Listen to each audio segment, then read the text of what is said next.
Hola. Hi, darlings. Episode 55. Welcome, welcome. As always, as I clear my throat, Sunny Bonani Dumalang, Hoya Aunt, Huya Aunt, Huya Aunt, Huya Dag, Bon dia. I trust that you're well, swell, and having a good old day. So, yes, today as I post this, as we post this little episode 55, it's the 28th of February. Just a little timestamp there, I guess, but it doesn't matter when you find this message, because I kind of see these messages in these daily vlogs as timeless readings, timeless messages, little pops of contemplation and provocative insight from time to time. Sometimes it's also very boring, very mundane. Sometimes I show up here and I don't look very, and other times I show up and I look fab. Today is one of those meh days. Not too meh, but just like meh-ish. You know what I mean? So I thought, in the spirit of celebrating what has just been our February of 2026, and the fact that we had 4 equal days of every single day of the week, it kind of got me thinking and reaching for this fabulous little daily book of messages. I have read from it once before, but for those of you who are not familiar with it, it's known as the Book of Awakening, and it's written by Mark Nepo. He was inspired to write daily scripture. I guess I would say it's a good word to use.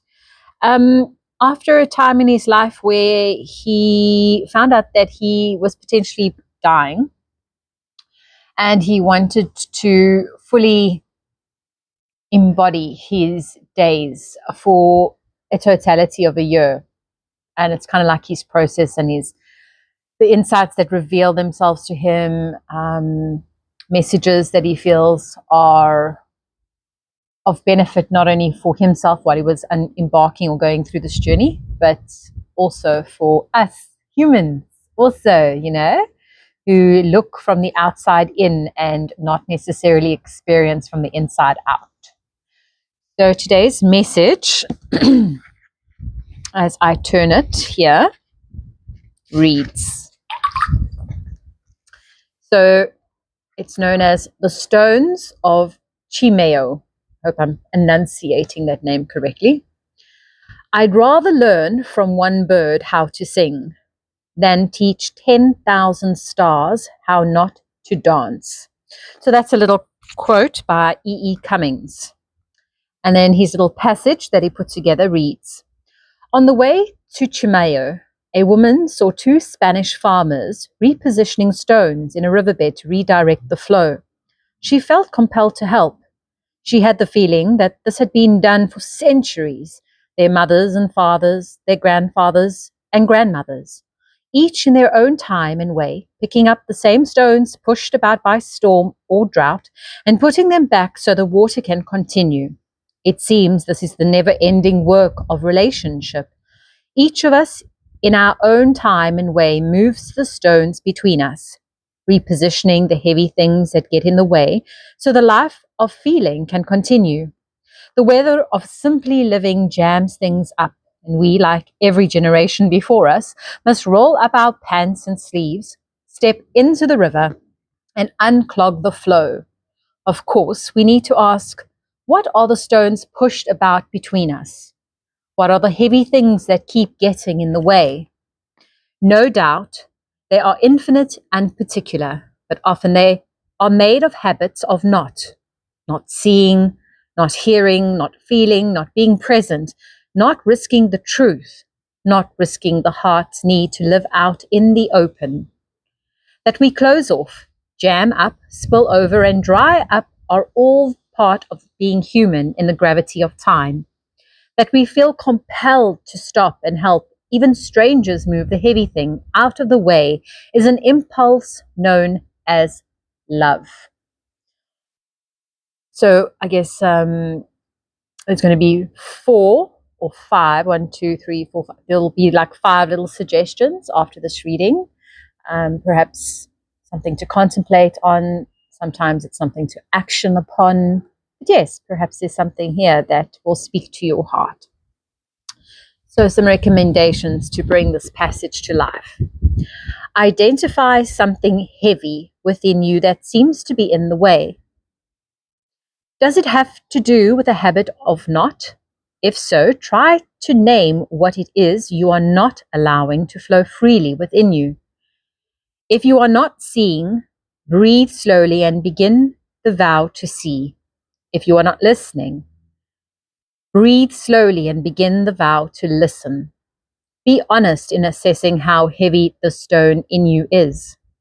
If you need help in moving it, whom will ask and when? So yes, magical and beautiful people. It's quite a beautiful passage. It's quite fitting and very beautiful for me personally. So yeah, I've been in a partnered relationship, call it a husband and wife, married, for quite a number of years. It's going to be, oh wow, when you stop forgetting how many years. But essentially, we were married in 2004, apologies, 2004. And we were dating 7 years prior to that. So my partner and I, my husband, we've been together since 1998. So that's quite a number of years. And it's been an interesting journey. There's definitely been moments where we've needed to move those boulders in the river of life. And it's so interesting that this passage found me today, because on this particular day, at this particular juncture and moment in time, yeah, I guess it feels like the riverbed is really, really dry. The drought is real. And I know we are going through such a transformative and such a transitional period in humanity's evolution in consciousness. And we are equally a part of humanity, so we are not devoid or exempt from this journey. In fact, it often feels like my journey, and coupled with my husband's journey as a unit, is something that we're really assisting humanity anchor into by experiencing our emotions individually, but also as a unit. And sometimes I almost feel like we're being used as like a catalyst to assist in transmuting energy, earthing and grounding energy, anchoring the light, bringing heaven to earth. And it doesn't mean that it's all rainbows and unicorns. In fact, the last couple of years have really been challenging. They've really been trying, and they've really tested our relationship. We've had a lot of boulders that have needed to be moved out of the way, rolled back into position as the water's receding, and then maybe sometimes when the waters come in. So yes, I definitely resonate with this aspect and element of using the boulders to assist in containing or directing, probably a better word to use, directing the flow of life as best as we humanly and possibly can, with the boulders that we have at our disposal, or the boulders that we have access to at this particular point in time. Yeah, I trust that this message has served. It's not a very animated message. The energy feels quite interesting. It feels like very introspective and contemplative, and almost like I want to go and just sit alongside a gentle meandering river and just soak in the wisdom of those boulders and those stones, which eventually, start to rub against each other and turn themselves into little pebbles, and then the pebbles become sand, and the sand becomes the earth. And so we continue, right? And then the earth gets compacted over years and they become boulders again. And so the evolution of life continues over and over and over again. It's interesting because as I said that, I had like a bit of an image pop into my head of how at this particular point or juncture in humanity's consciousness, I almost feel like the boulders are preparing themselves for something very different and something very new, almost like changing their composition or changing their molecular structure, or like perhaps a particular type of rock that is a type of sand is transmuting and changing and altering itself so that in the next rotation it can actually be something very different. And I hope I explained that. If there are any geologists that find this video, they're probably going to be throwing up right now with that with that description, or with that, perhaps that little analogy that I just had a vision or image of pop into my head. But yes, you magical human, it's literally 11:33 on the timer as I look up. And as always,